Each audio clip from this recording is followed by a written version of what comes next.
I'd like to thank the grace of heaven, the virtues of the masters, the compassion and mercy of the grand predecessors, senior transmitters, lecturers, temple masters, and everyone for giving me the opportunity today to talk about today's class topic, which is chapter 48 of the Tao Te Ching, okay, Classic of the Way and Virtue. This is the overview. The title of this chapter is called Daily Loss or Gains and Losses. It's a relatively short chapter, only 8 lines / phrases. It's divided into 3 sections. The first section is the statement, summary, thesis, if you will. And then there's the analysis, and then the conclusion. Okay. All right. So it's a short chapter, but there's a lot to talk about, unfortunately. That's because, just so you know, this chapter 48 is you can say, an extension of last week's chapter 47, which talks about the heavenly Tao, right? Which talks about without going out the door, right? You can know the world, and without looking out the window, you can see the heavenly Tao. And this is just a further extension, okay? And it talks about, because chapter 47 at the end, at the third section, last section, it introduces but it hints at the concept of non-attached or non-conditioned actions. You can say non-subjective considerations or biases, okay, all that. So it focuses on, it introduced that, and then this chapter further expands on it, and it goes into more detail. And that's because chapter 47, if you just look at the first 2, I should maybe show you chapter 47. If you just read the first 2 phrases or lines, you wouldn't understand what it means. It's too high level. Okay, it's very abstract. Okay, it's like you know the whole world, or everything without leaving the house, or you don't have to look out the window. You don't have to leave your house basically to see the heavenly Tao, right? How's that possible, right? But so he's hinting at something beyond knowledge, obviously, right? Okay, all right. So let's go to the outline. All right. Okay. So just bear that in mind, okay, what 47 says, and then so 48 is a more detailed explanation of the first 2 lines in chapter 47. Okay, so pursue knowledge, daily gain. Pursue Tao, daily loss. It seems it seems contradictory, okay, or a puzzle, but it's really not. You have to understand what Lao Tzu is trying to say. Okay, Wei xie. Okay, Wei means it has a lot of meanings. Okay, all right, but it can mean for the sake, or because of, to pursue. So in this case, it's the pursuit of knowledge. Okay, now Lao Tzu is not talking about knowledge, the intellectual or material knowledge. Actually, he's hinting at learning the Tao. Okay, that's the ultimate. Okay, that's the and if you this interpretation would fit, if you will, in line with chapter 47 about not leaving the house, and the world, and not looking out the window and you could see the Tao, right? So it fits with not pursuing knowledge, rather, okay, but rather it's learning the Tao. But we have to start somewhere, right? We have to at the very beginning stage, you do have to learn. I mean, we have to learn ABCs, right? The alphabet. That's knowledge. We're learning something. But there's a danger of just focusing on learning knowledge. Okay, so that's what say.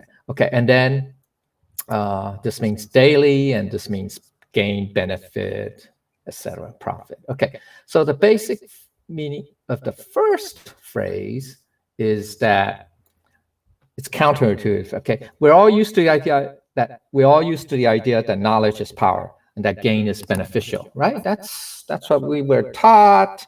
That's what, right? That's what all the scholars say, or what, okay. So gaining knowledge each day seems doubly good, right? So that's a positive thing, right? But this is really a negative statement because knowledge is still limited. Okay, let's go to Appendix A. Okay, where am I? Okay. If we just focus on knowledge, okay, if that's all we care about, all right, okay, there are more, but there are at least three limitations, okay, that could happen when we pursue just knowledge, okay, just blind knowledge, okay, all right. So first, all right, some of the information may contradict each other, right? That's knowledge, right? Some, okay, and that could complicate things, all right. So that would lead this complexity or volume, just quantity of data information could lead to greater confusion, right? There's so much, example today, right? Just go on the internet, right? There's so much information, on the internet that range from one end of the spectrum to the other.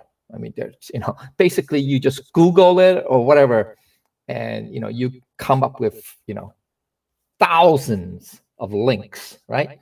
To all different type of you can say perspectives or emphasis, et cetera, okay? But these vast amount of information does not necessarily lead to greater insight, okay?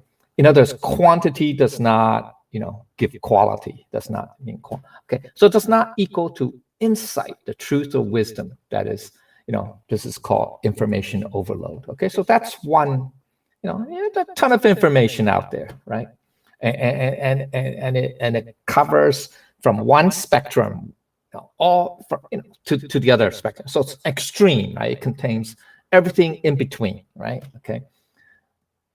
The second phase is here's where we start getting into the real downside, okay, of just pursuing knowledge.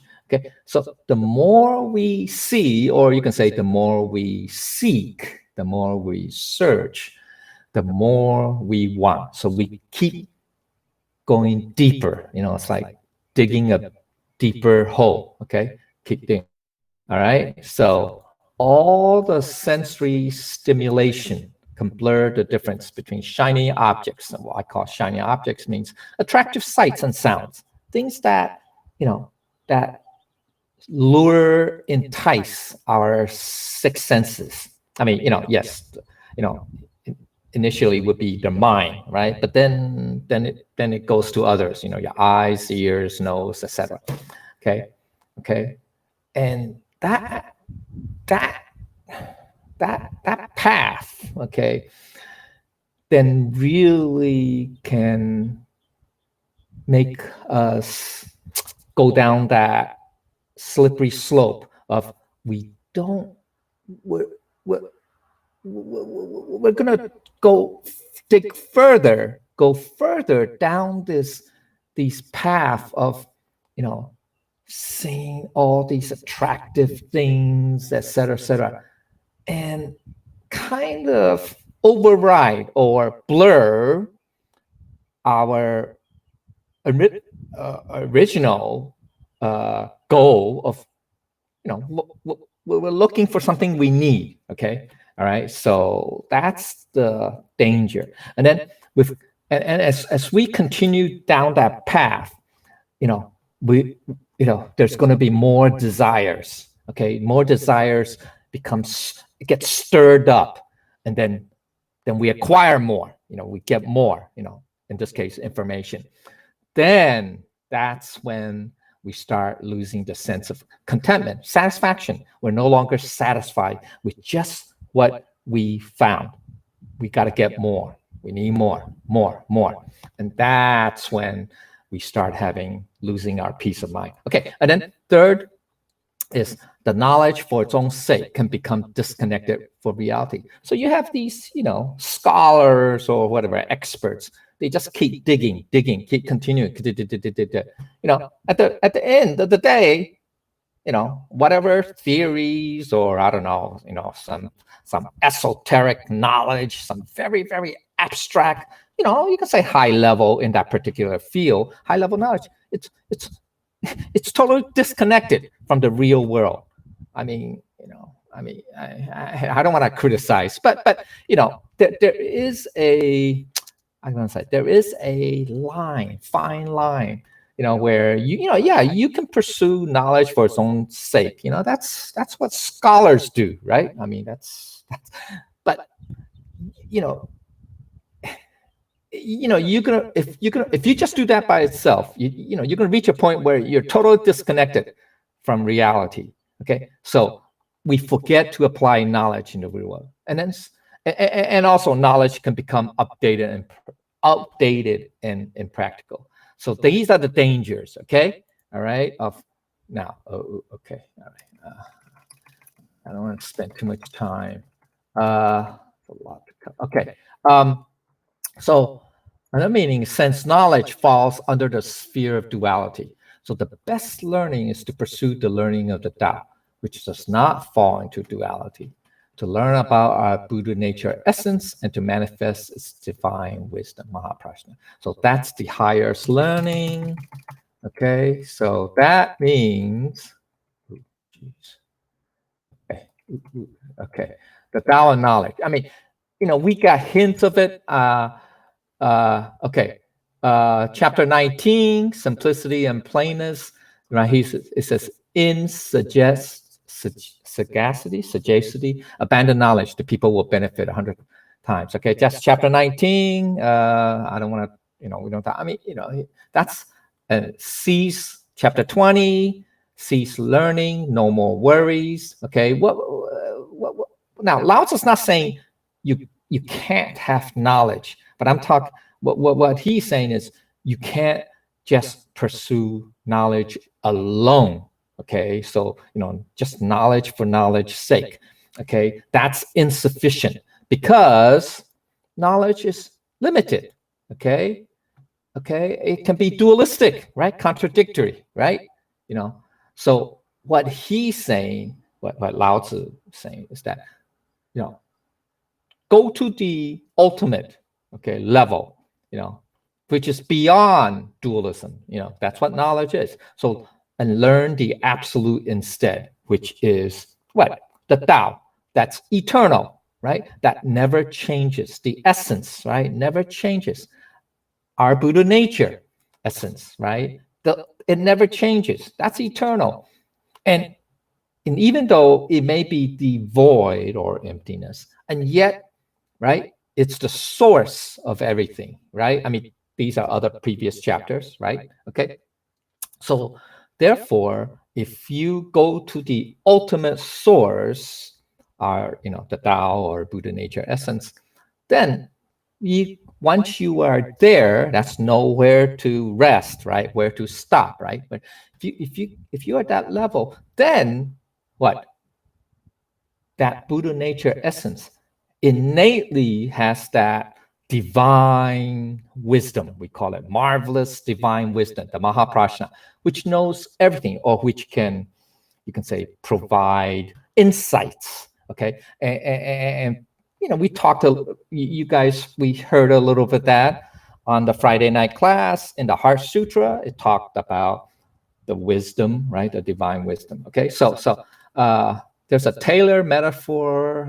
It just means that a tailor is like the not knowledge. It's the seeker. It's gonna say it's a seeker. Okay, so he can take measurements, physical measurements of a person, right, and then record it, and then no matter what type of clothes, suit, whatever that the person wants, by using those measurements or those things, he can create a suit that will match perfectly, or clothes, so whatever that match perfectly. But okay, so that's very useful. I mean, that's what science is. That's what knowledge provides. That our ability to make lives better, etc., etc. Okay, but it's still limited. Why? Because the tailor would not know about the customer's character, dreams, and aspirations, hopes, and fears. Like that's another set.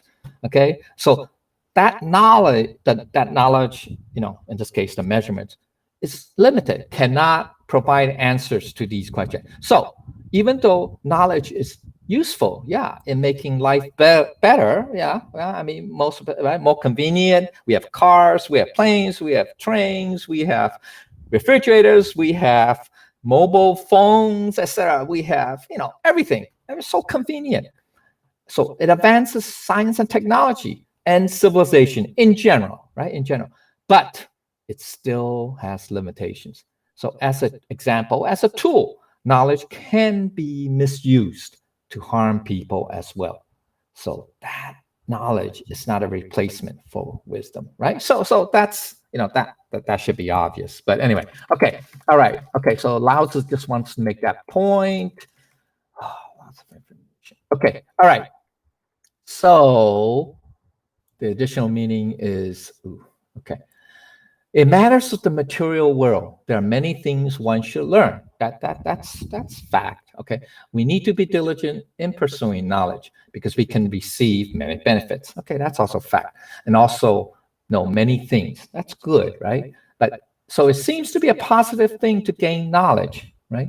But it does not mean to blindly pursue knowledge for knowledge's sake. Okay, that's like a dead end. That's right. Okay, a dead end or a deeper hole. But okay, so it does not mean to pursue just material knowledge or intellectual knowledge, but rather to pursue the knowledge and understanding of Tao. Okay, so 大学之道. Okay, so that's the first line phrase of the great learning, right? Which is the ultimate learning or knowledge is to learn about the Tao. Okay, so okay. So if we learn about everything about Tao, that's kind of crazy. Yeah, that's kind of redundant. If you learn everything about Tao, that's better. Okay, all right. Then we can be accommodating and flexible in dealing with all matters. Okay, able to deal with everything. On the other hand, if we do not diligently learn or learn very little, then we will not be flexible in dealing with matters. Does not mean to just pursue intellectual knowledge, but rather to learn and practice the Tao. So we cannot rely on knowledge alone because it is inherently incomplete and limited.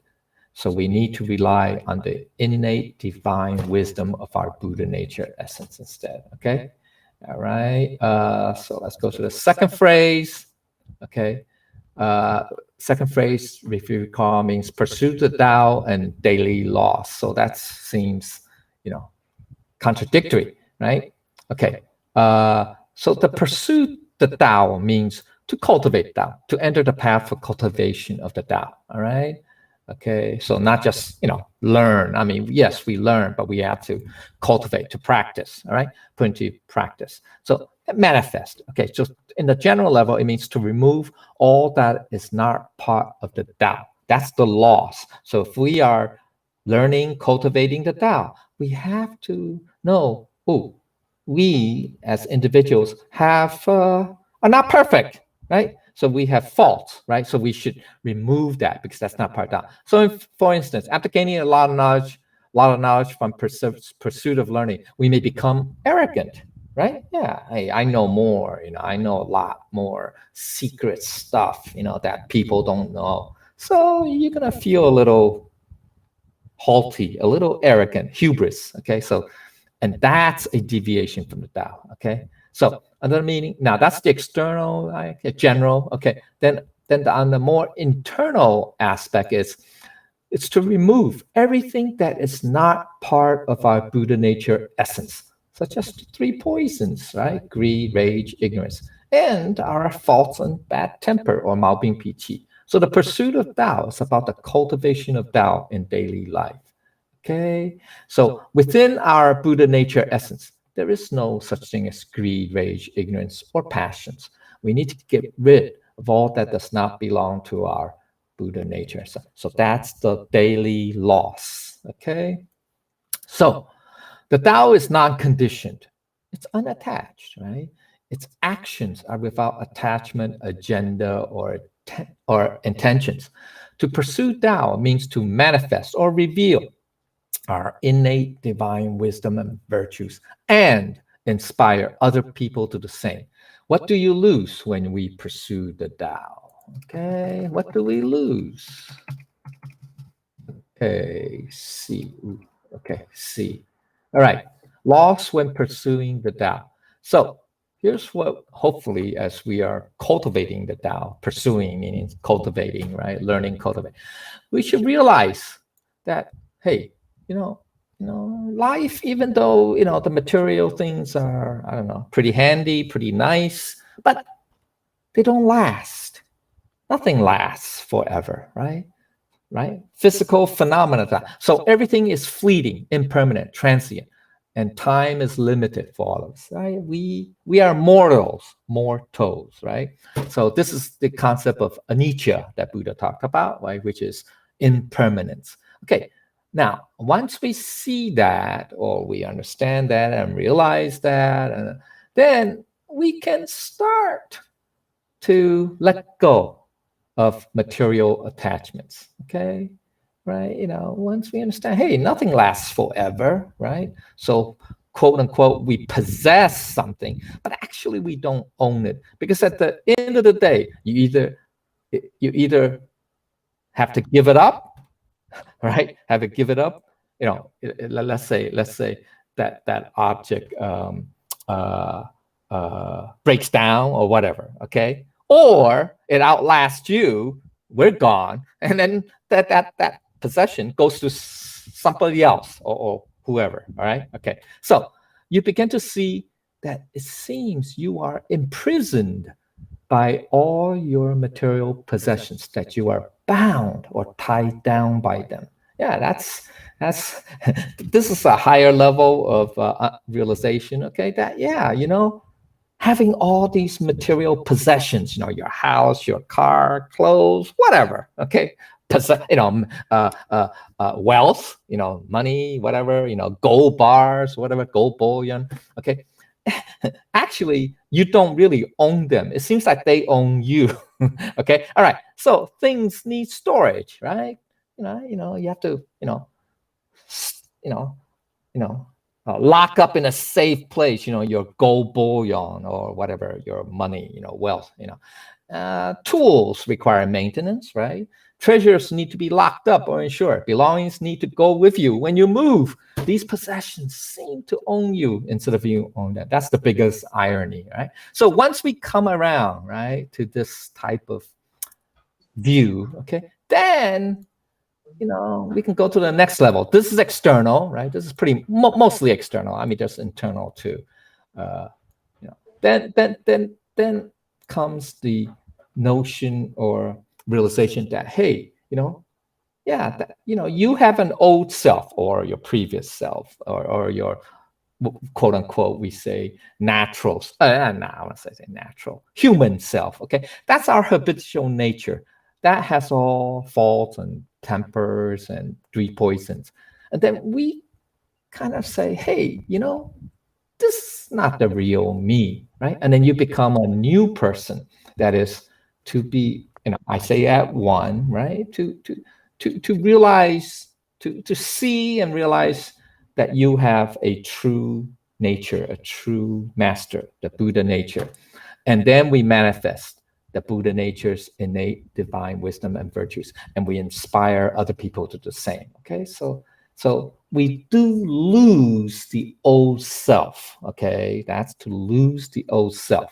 All right, so then the next step is then you can start to distill the useful and discard the useless. So all this, including knowledge, right, or things of material possessions. All right, you realize that there are a lot of extras that you don't need. You just want the essentials. Okay, so ultimately the Tao is about refining what works well for you in your life, and through practical applications of knowledge, you can refine knowledge into wisdom. Now, how do you refine knowledge into wisdom? So knowledge or information is like crude oil. It's a resource, you can say, right? Okay, but crude oil in its rawest form is not very useful, right? You have to refine it, not fine tune it, but refine it, process it. So just like information in its rawest form, it just it's either facts, figures, that whatever. So it is not immediately useful, okay, upon getting it. Okay, so the next step is information can be refined or into knowledge, like gasoline. So knowledge manifests as know-how. That's when we get skills, develop skills, techniques, etc., etc. And so at this level, this is what most people use in their day-to-day. Yeah, most people. We take information, we refine it into knowledge, which can become useful. So knowledge in the form of specific know-how, techniques, skills, etc. All right. Okay. Then at the higher level, knowledge though can be refined into wisdom. Okay. So knowledge may be powerful, but wisdom is transcendent because knowledge is powerful, but it still has limitations. And especially in terms of know-how, techniques, there's no one technique, one know-how that covers everything, right? So it is shaped, framed by various factors. Okay, all right. Okay, so that's why it's still limited. So rather, sages and cultivators want to explore and utilize the wisdom instead. So remember Friday, in the Heart Sutra, you talked about transforming the fifth, sixth, seventh, eighth consciousness into the four wisdoms, right? I don't want to get into how we do that because we did talk about that's a different topic, right? But it can be done. All right. Okay. So that's how you could do it. Okay. So ultimately, you want to get that transfer knowledge into wisdom, but actually. But this is at the still initial stages. We're going from the out to the in, or external to internal. Actually, the highest level, if you are already at one with your Buddha nature essence, you automatically have the ability to use your wisdom outright. Okay, so you don't have to transform anything. Okay, because you're already on your Buddha nature essence. Okay, so here's another level. It's a lot. Okay, all right. So knowledge can tell us all about the facts related to the universe, but not the wisdom. All right. So the best knowledge to learn is about the Tao, which will allow us to manifest the Buddha nature wisdom, which is to know and see the Tao. That's our true nature or Buddha nature, and manifest its innate wisdom, right? That's one of the key teachings of chapter 47, okay? Without going out the door, know the world. Without peering out the window, see the heavenly Tao, all right? Okay, so the pursuit of knowledge, all right? The pursuit of knowledge is to learn the Tao. That's the great learning of the Tao, and manifest or reveal our bright virtue, which is the Buddha nature essence. So 在 meaning the So that's from the Great Learning. That's the very first and second phrases of the Great Learning. Okay, and that to reveal or manifest our bright virtue is the first of the three guiding principles, right? Sangang. Okay, all right. So higher understanding. Okay, to pursue. Okay, to pursue Tao, to have daily laws.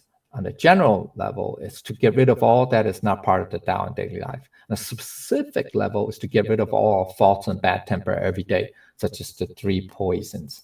And then to pursue the Tao daily is to manifest or reveal our innate divine wisdom and virtues. That's the essence of the Tao.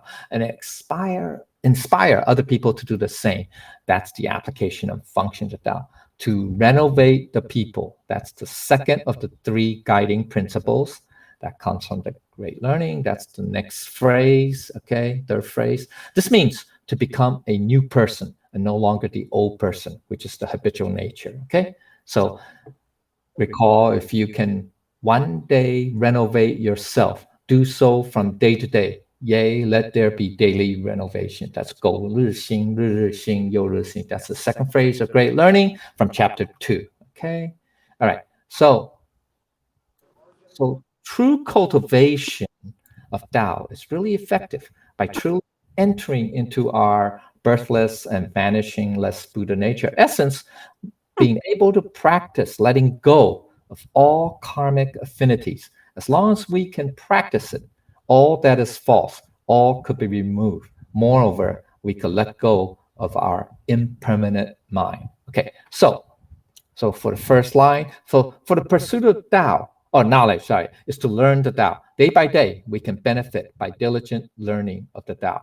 So for the pursuit of Tao is the cultivation of Tao. We need to remove our bad temper and faults, greed, rage, ignorance, and passions day by day. All right. So just remember, this chapter 48 is more about the daily practical application of what chapter 47 was talking about. Okay. All right. Section 2. All right. Loss and more loss until one reaches unattached action or non-conditioned action. With unattached action, there is nothing one cannot do. Yeah, that's very hard. Okay, so basic meaning is Tao cultivation is a continuous refinement of removing bad habits and faults and anything that is contrary. So that's to lose and to lose more. Okay, loss and more loss. To get rid of that old person, right? The habitual nature, et cetera, et cetera. Okay, all the things that don't belong to the Buddha nature essence. So pride is difficult to remove, though. That's a big obstacle. So we need to realize that haughtiness or hubris invites disaster, and humility reaps benefit. So we need to lose our sense of ego and pride. Right? All the previous chapters, a lot of chapters that talked about that before, right? Okay. All right. So the first phrase, there's an internal part. Okay. So that is, in terms of your mind, it means sharpening our focus and clarifying inward, right? That's called inward illumination. Oh, hold on. Let's see. Did I lose audio? No? Okay. All right. Okay. Okay. Oh, shoot. Where am I? Okay. All right. Okay. Where am I? Okay. Yeah, right here. Okay. So to have inward illumination and self-reflection is to have reached the pure and still opposite shore, paramita. It's also not. It's already to be together with our own self Buddha nature. Okay, so that's the internal. Externally, okay, in terms of your physical environment, it means discarding harder, reducing complexity. In terms of work, it means the development of specific skills. That is the process of refinement. In terms of interactions with other people, it means deep connection with a few friends rather than shallow acquaintance with many. So the emphasis is always on quality, not quantity. Deeper understanding is to lose and lose more until there are no more faults and bad temper. By removing them repeatedly, we can return to the brightness, the clarity of our Buddha nature. When our Buddha nature is bright, and that in this case, this bright is now not the noun. The first one's the noun. The second one is the verb, is to manifest. We know we can achieve Buddhahood, okay? Once we can manifest it, all right? Manifest our Buddha nature. It's manifested in terms of wisdom, et cetera, et cetera. Okay. Now we're talking about the second half. The second, this, okay? So until one reaches unattached action. This is the heavy one. Okay. So the key term, wu wei, okay, is this. It means, unattached, non-conditioned actions, unconditional actions without agenda, intention, contrivance, or subjective considerations or biases. So that's the highest form of action, sometimes referred to as the non-active action, which is kind of oxymoron, or active non-action. Now, what it does not mean inaction or non-action, which is how this term is used. Now, just clarification, I think I talk about later, but wu wei could in some circumstances, situations, it could be inaction or non-action, but it's not just that, okay? So it's not just that. So it covers a full range, okay? So when you just translate or interpret wu wei as just purely inaction, that's too narrow, and so therefore you're missing something, okay? So that's not right, okay? So, all right, so the process of refinement, which is simplification and streamlining, continues until you get to the point of pure essence where the innate divine wisdom manifests, okay? So that's like saying, getting rid of all fault. Relinquishment, okay? Total, complete relinquishment, okay? That's what the Buddhists would say, okay? Buddhism. So when all of your thoughts, words, and actions, okay, these three things are as simple as they can be, okay, then at the level of pure essence, that is to be at the level of pure essence, where it's simple, just okay, to simple but not simpler, okay? But then you have attained the mastery of the non-conditioned state, okay? All right, additional meaning. So all actions in this material world are conditioned. Conditioned actions have a beginning and an end, so therefore they're impermanent, okay? All right. Actually, maybe this does not try. It just say basically all conditioned actions are of this material world. Okay, so they're impermanent. Okay, all conditioned or contrived actions. Okay, so all that is impermanent are conditioned actions because they are all very transient or temporary. Okay. Now there's this wu bu wei, okay, in there. So that's a double negative, okay, because literally it means without inaction or without accomplishment, which means there's nothing you cannot do, or you can do anything you set your mind to. So it's a double negative, okay? All right, so the third phrase is, if you are able to act without attachments, such as selfish motives, etc., then you can accomplish anything, all right? So that's the key, okay, because this will lead to the conclusion, okay? All right, so not only can you accomplish anything, but you are able to do the most with the least effort. It's the most economical, efficient action. So minimal action can transition to inaction, non-action, or doing nothing, which could be part or subset of the unattached or non-conditioned state, but not the whole thing, right? Remember, so wu wei could be, in, circumstances, specific situations, circumstances could be inaction, but that does not cover everything, right? So that's not all wu wei. Okay, so additional. with non-conditioned or unattached action, there's nothing that cannot be done. That is the natural state of the Buddha nature, right? So it can accomplish anything. The unattached or non-conditioned state is the state of mind, of being, where not only can you do things, but do them extremely well, achieving the most with the least amount of effort, with minimal action, okay? Most bang for the buck, okay? So here, okay. So this phrase, wu wei er bu wei, does not mean do nothing and do everything. So some translators translate this phrase as do nothing, that's this, that's the first two words, and then the last three words, do everything. Or, this means nothing cannot be done. So that means double negative, right? Once again. So, all right. So there is no intention from Lao Tzu's perspective of expressing a paradox or a puzzle in this phrase, okay? So we understand that. Lao Tzu is not trying to trick us, okay? He's not trying to say, hey, here's a paradox, okay? No.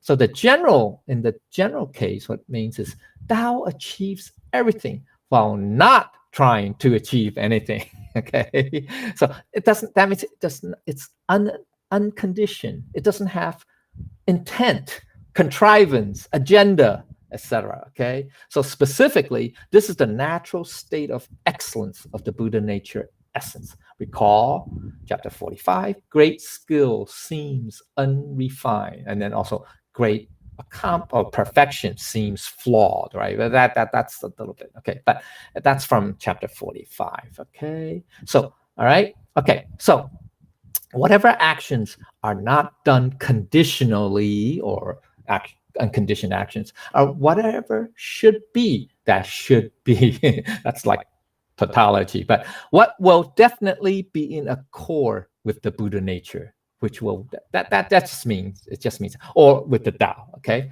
So with non-attached or non-conditioned actions, there is nothing that is done with conditions, conditional, I do it because, I do it because, all that, okay, none of that.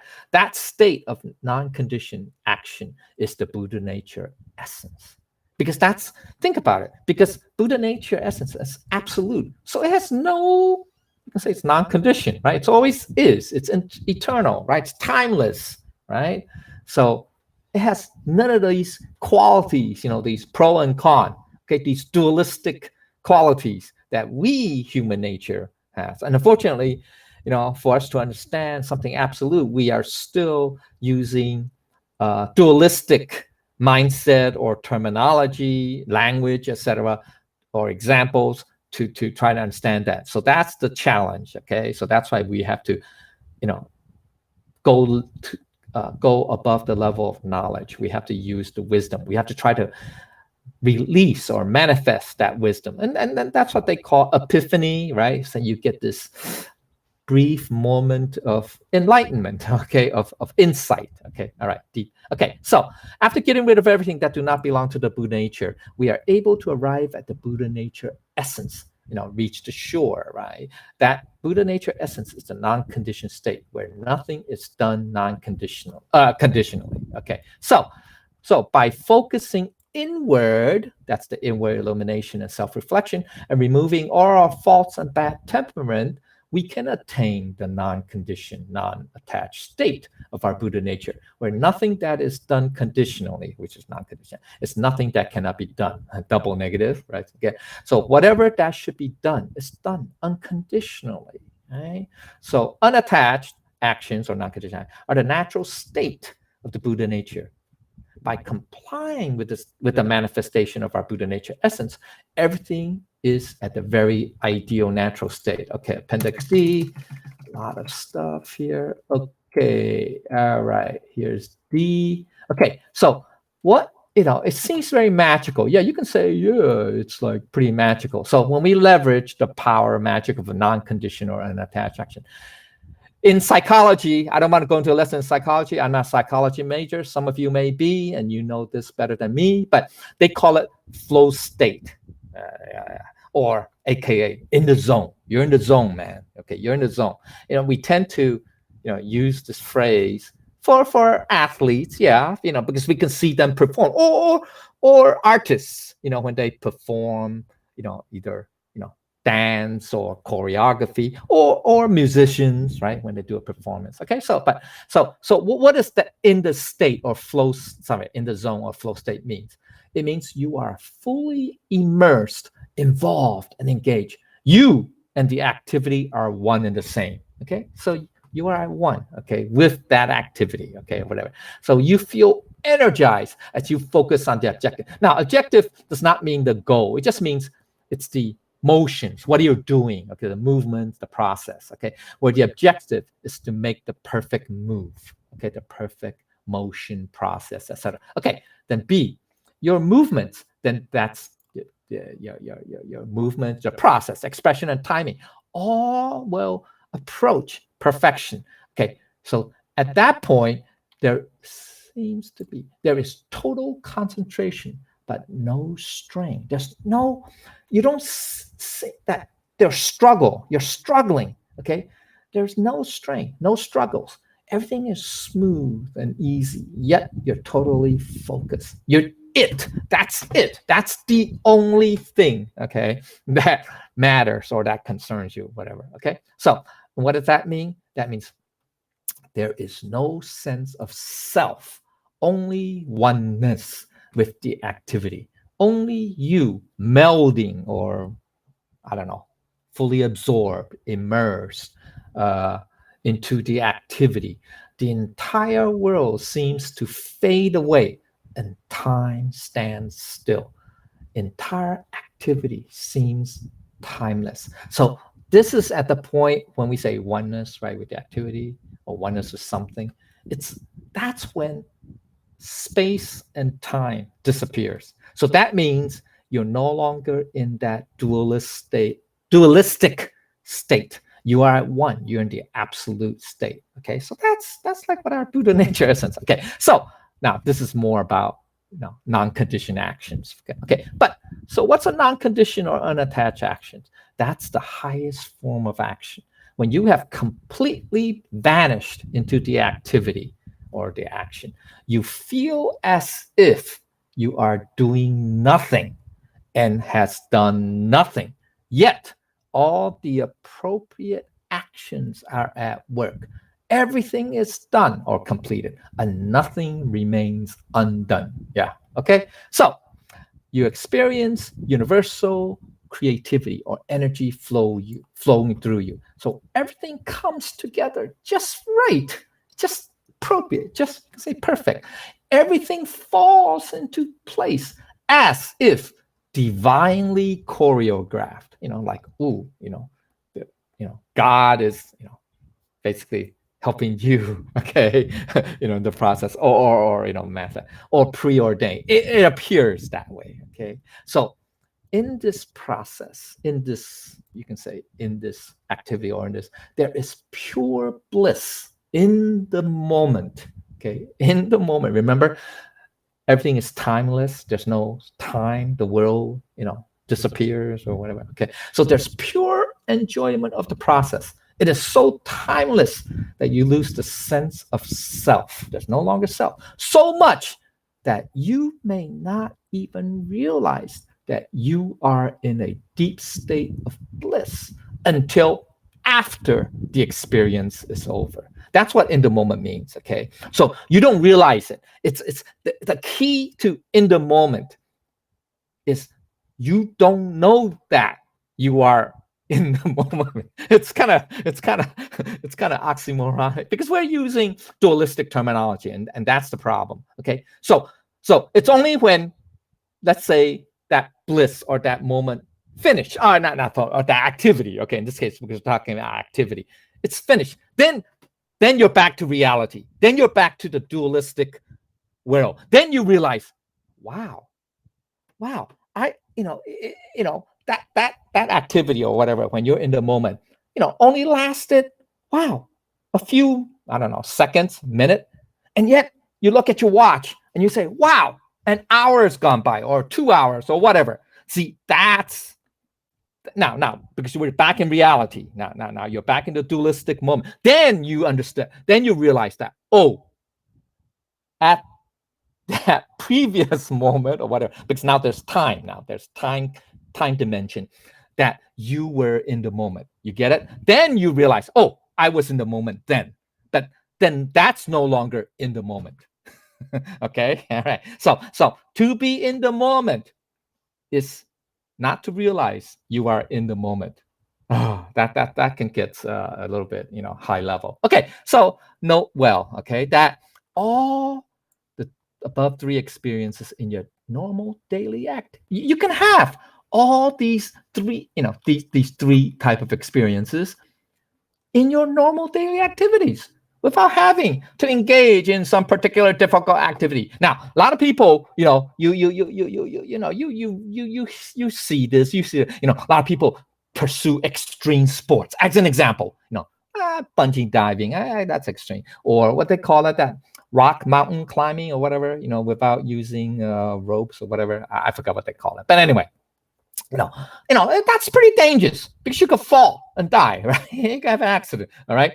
Now, the reason why these people, and so that's why that's even, well, anyway, they're using how can I say, an external factor that is the danger to one's life, right? Or your life, to force themselves to focus even more, to concentrate even more. So that's using an external factor to force you. Now, in the Tao, we don't do that. Okay, the Tao should be natural. Okay, remember, it's not force, it's not condition. Okay, that's a, but this is the closest I'm using example. So we don't need to experience this non-conditioned action, that the magic, the power, the in the moment, the oneness, etc. Okay, you don't have to. We don't, as Tao cultivators, we know better. We don't have to engage in these extreme activities, but actually in our daily normal life, normal activities. Okay, so you can be in the flow state, quote unquote, while doing chores. Yeah, cleaning the bathroom, vacuuming the room, etc. Whatever, cleaning the windows, whatever. Or in driving, or playing music, or cooking, or studying, or working, etc. So this is also similar to the Zen-like state of total absorption, concentration. Diana, right?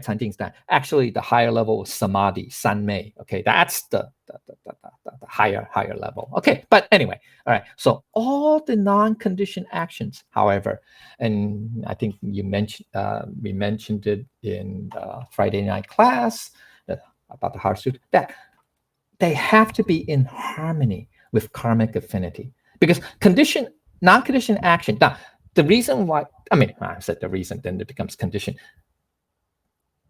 Because we are in this dualistic realm, unfortunately, right? So dualistic realm automatically means especially now we're talking about between human beings, obviously, okay?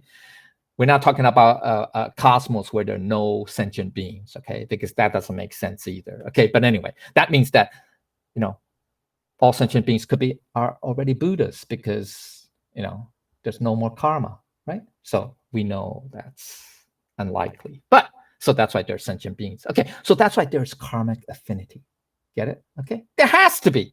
Okay, that's why most sentient beings come into existence, right? Remember the 12 nidanas, or the dependent origination, right? That's karma. Okay, it talks about why there's birth and why there's existence and death, or birth and death. Okay, because of karma. So all non-conditioned actions must correspond to, fit, match, or be in response to the present circumstances or conditions at hand. That's the karmic affinity. Okay. Otherwise, to go against karmic conditions would create more karma. Okay. So you don't want to do that. Okay. So that's why we say wu wei. Yeah. Because we're talking about the human level. At the cosmic level, yes, it is wu wei. Okay. But there are no, since we're not talking sentient beings, so there is, quote unquote, no karma, but they do still manifest, or the non-attached actions at the cosmic scale still have to fit or match or correspond to with whatever conditions exist. So for example, the sun doesn't just come out of nothing. I mean, well, it came out of the dust of that, but it came into being, subject to certain conditions, right? So likewise, it will,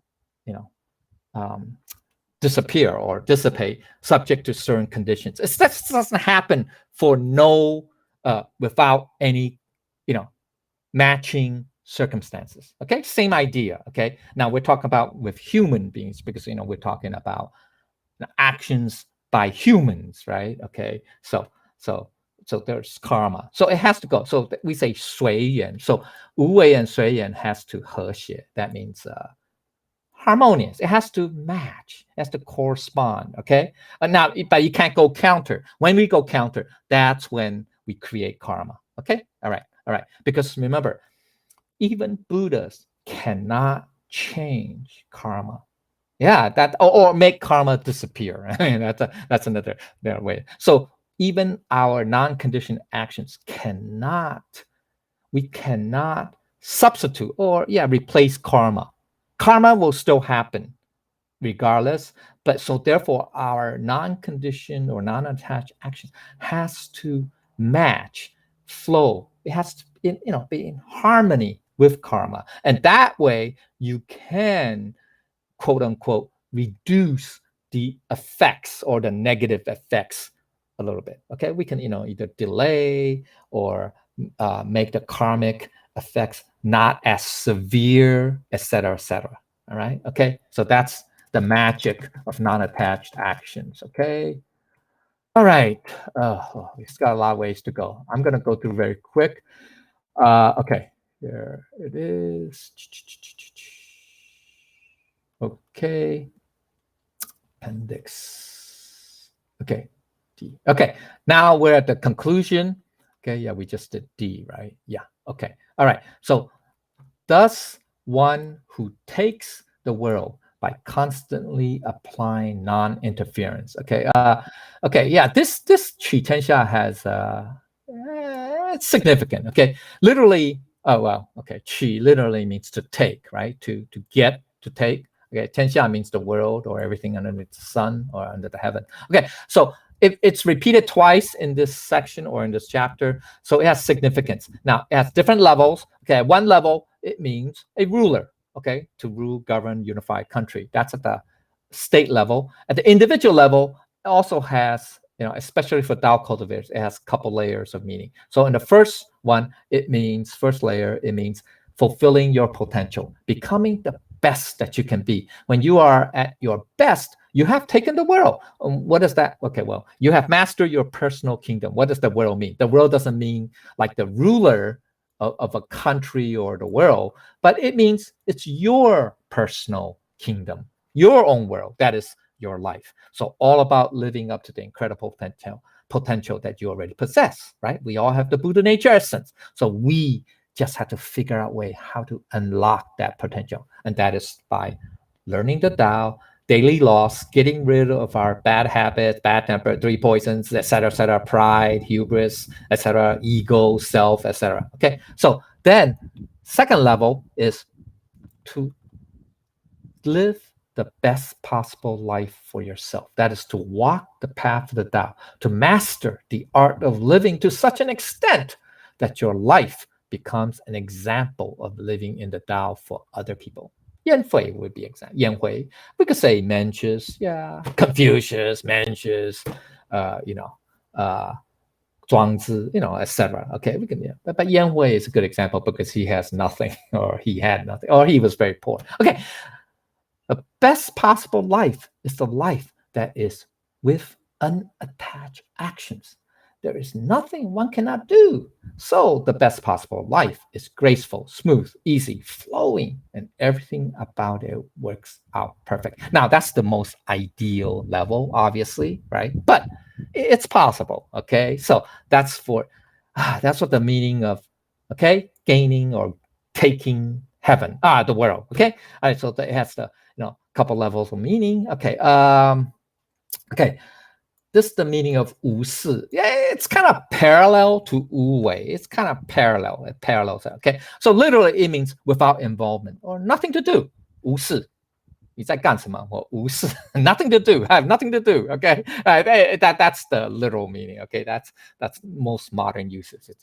But it means not to be involved. That's without excessive interference. Not to interfere. Non-interference, non-issue, So this is parallel to letting go, relinquishment, and simplicity. It's parallel to that. Okay, I wouldn't say it's synonymous, but it overlaps. Maybe that's a better term, that parallels. Okay, and it's not the same thing as 无为. Okay, 无为 talks about intentions and all that. It's just okay.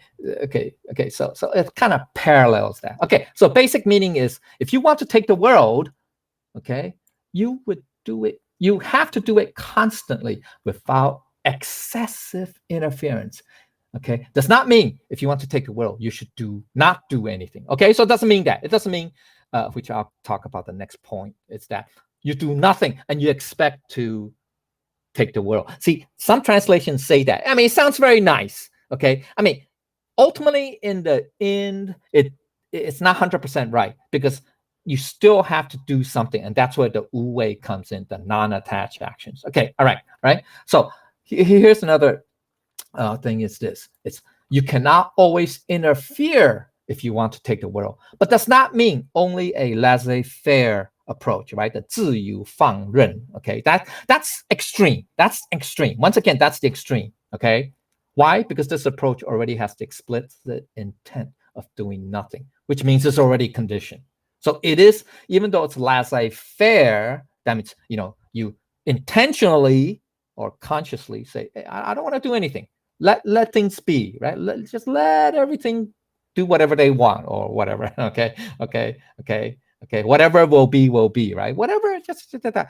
But that's intentionally. You already have the intent of saying, I don't want to do anything or do nothing in this case, right? I have the intention of not wanting or not doing anything. So that's intent. That's already contrivance. Okay. So that means it's already conditioned. Okay. So that's one extreme. Okay. That's the other extreme. Okay. Of doing nothing. Okay. Or consciously, explicitly, intentionally doing nothing. Okay. So that's one extreme of that's your way. Okay. There's the other extreme too, and which will be the next line. But anyway, okay. So the additional, okay, there's the ruler. Okay, all right. Let's talk about a ruler. Okay, so the ruler is to take the world means you want to become a leader. So all those who want to become leaders have some ambitions for power or authority. So that's already, in obviously agenda, right? Okay, that is to have a mindset of wanting to dominate others. That's okay. So with a mindset of wanting to dominate other people, there must be some deep scheming mind. Once again, that's intention, contrivance, agenda, and there are many schemes to lead to take the world. So this is to have an agenda, intention. That's okay. So that's the other thing. So the practice of non-interference has to be constant. It is always present. Why? Because when you intrude or interfere or try to force your will on others, you are sending a signal that you don't trust them. So this lack of trust is crucial in personal relationships because it is like a mirror. Once it's broken, it can never be perfectly mended. Okay, all right. So the difference for the ruler is, oh God, I'm running out of time. Okay, here. In order to lead the world, okay, here it is. Okay, one needs non-interference, non-conditioned action. Now, so this does not mean laissez-faire. Okay, once again, laissez-faire is the other extreme. Just say, hey, I'm a leader. I don't want to do anything. There's no need to, to have some interference or some, non-attached actions or whatever. Okay, all right. So it doesn't mean that. Okay. So while by interfering, which is contrived to lead the world, then that leader would only last a short while. This statement here is talking about if you constantly interfere. That's the other the one extreme. So the one extreme is do nothing, laissez-faire, absolutely nothing. Okay. Then the other extreme is constant interference, right? Constantly interfering, constantly, dominating. Okay. Kind of That's this extreme. Okay, so then that leader would not last. Okay, so in a short time, everything will return to its previous state, return to simplicity. So this is all about the Tao of leadership. That is the highest rulers. People do not know they have them. Okay, that goes way, way, way back to chapter 17, the first line. All right, so you guys could look about that, right? All right, okay, that's hinting at that. Okay. Now, on the ruler level, conventional leadership is about commanding, directing, giving orders. This often becomes micromanagement, such as backseat drivers, right? Okay, or interference, which is total interference, okay, or constant interference. So, non-interference approach at Tao means putting talented people in place, give them what they need, and get out of the way. Okay, and then great results will happen. Now, it seems like laissez-faire, but it is not, because you are putting people in place, talented people, or people who have the ability or the know-how, the means, the skills, etc. And then you also you support them, you give them what they need, and then you don't micromanagement. So it's not laissez-faire. Okay, it's not totally hands-off. It's only hands-off at the end. Okay, but in the beginning, you are interfering. You are doing things. Okay, you are facilitating things. Okay, all right. Okay, so this form of leadership is not limited to the state level workplace, but actually also to the family level. Right? Remember proper regulation of the family. Right? Qi qi jia. Okay, that's in Great Learning once again, chapter 4 or paragraph 4. I mean, chapter 8 goes into a little bit detail, or not so much, but a little bit. Okay, anyway, all right. So the implication at the ruler level is the person. Okay, people may not realize they have the blessing of Tao leadership. At the highest level of leadership, such a leader acted only as an agent of change. Agent of change. That's the key. Okay, it's a catalyst for positive transformation. The leader may not act like a conventional leader by guiding people to what is the most beneficial and natural, because the accomplishment seems so natural and exactly what people wanted. The people would assume they did it all by themselves. Okay, and that's another chapter, which I think is chapter 18. Yeah, I'll talk about it later. Okay, all right. So at the individual life, to take the world is to master your personal life, living up to your potential that you already possess, and to walk the path of Tao, to be the example for others to follow by your non-conditioned or unattached actions. There's nothing one cannot do. Okay, so by constantly not interfering, okay, non-conditioned, non-contrived, to take the world, all the people will then say, that is what we naturally did to bring it about. So this is most in accordance with the way of heaven. Okay, so appendix E. Okay, here it is. All right, this is what the Tao of leadership is about. Okay, you have 3 columns. First one is factors. Second one is mundane leaders or typical leaders. And then third one is what the Tao concept of leadership should be. Okay, so the first factor, position. Okay, so for mundane leaders, they're the top dog, number one, topmost, and the foremost, right? The front, always the front. On the Tao concept, a leader is below and behind. Yeah, okay, below and behind. I think if you go back to chapter 7, selfless, 1, 2, 3, six line. They say, therefore the sages, okay, place themselves last but end up in front. Okay, so that's okay. So that's chapter 7. Okay, all right. We can talk about that now. In forms of communication, here's what leaders, typical leaders, do. They lecture and order people around. Yeah, you should this, you should that, right? You should this, you should that, right? All that. And you lecture people and you order people around, right? You do this, you do that, right? Whereas the Tao concept, the sage or the Tao leader or the Tao ruler will listen to the people instead. Okay, so that's like Yao Sun. Okay, that's in Chinese history.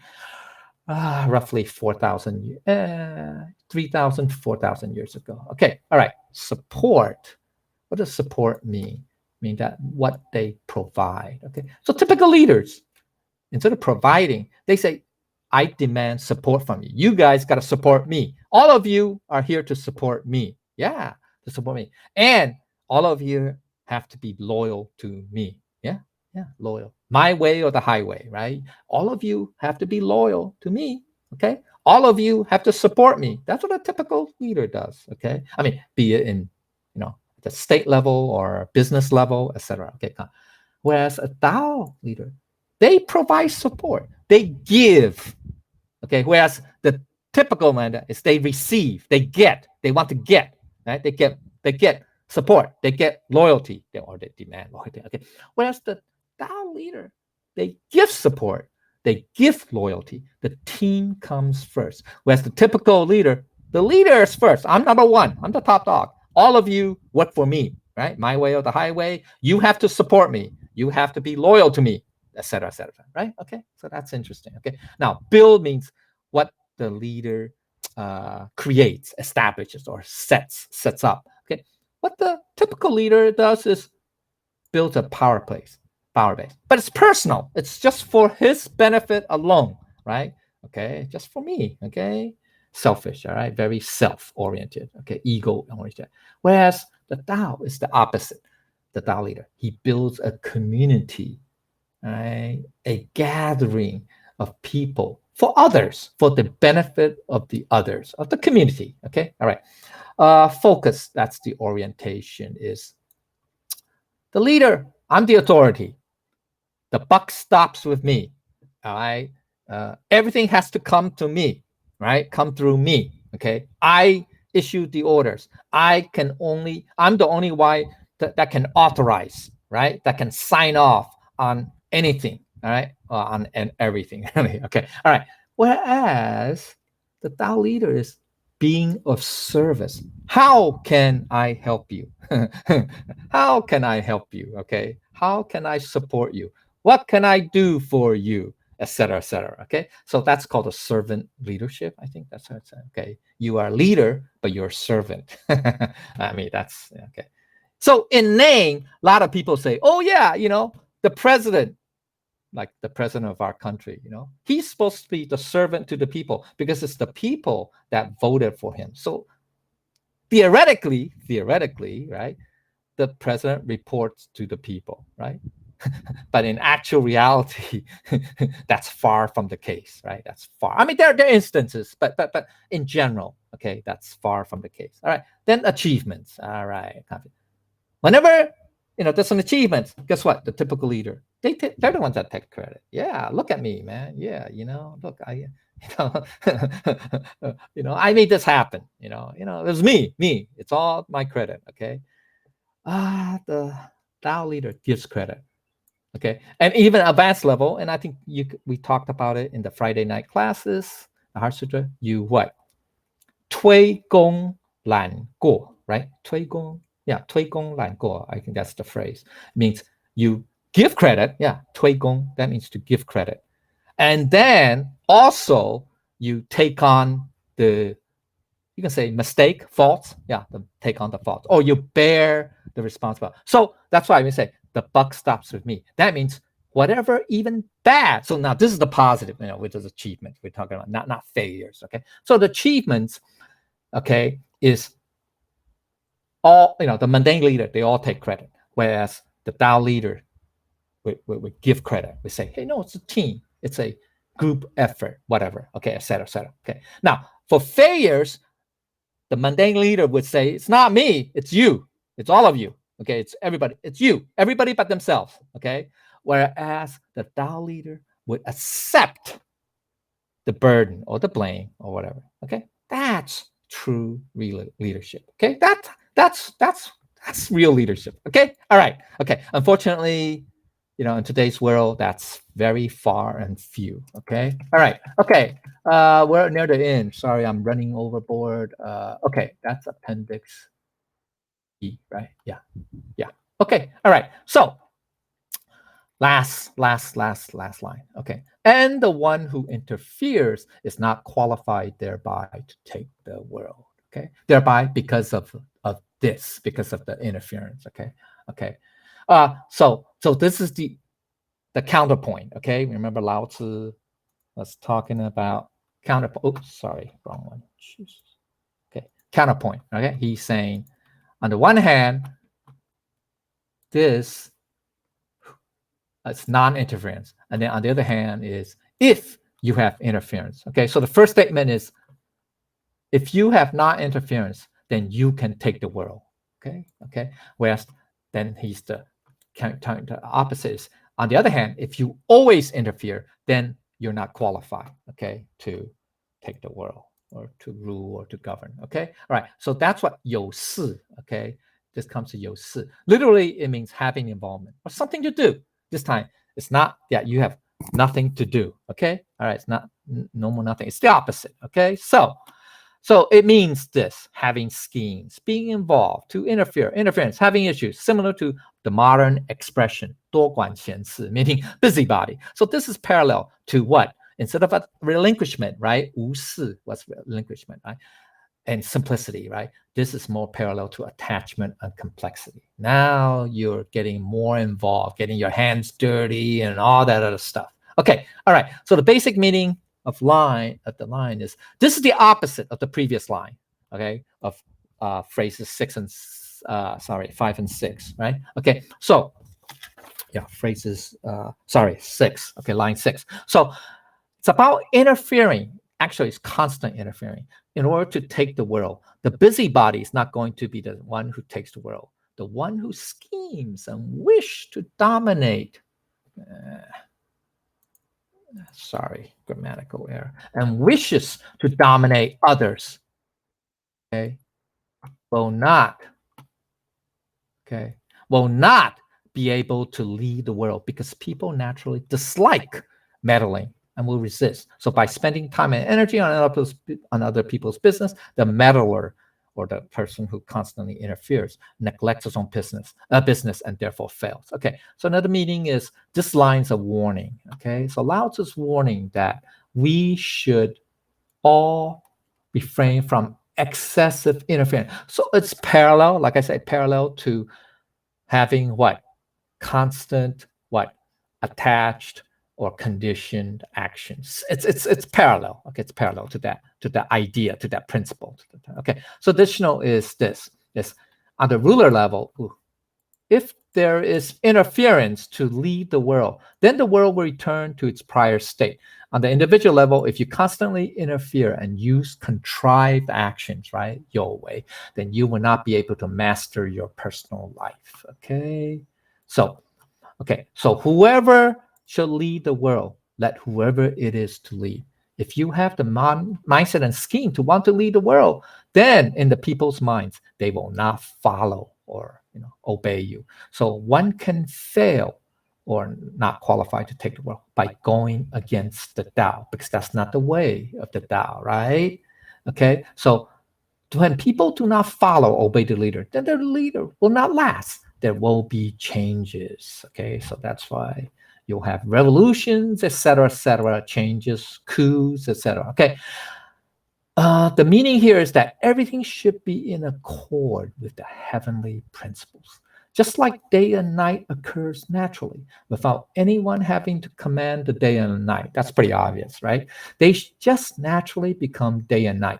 Just like the changing of the 4 seasons, no one is turning them, no one is dominating them, but it just naturally happens. This is all the daily operation of heaven and earth. Okay, we'll get to the summary a little bit. Okay, implication is, by being able to embrace this kind of naturalness, which is the non-conditioned, unattached actions.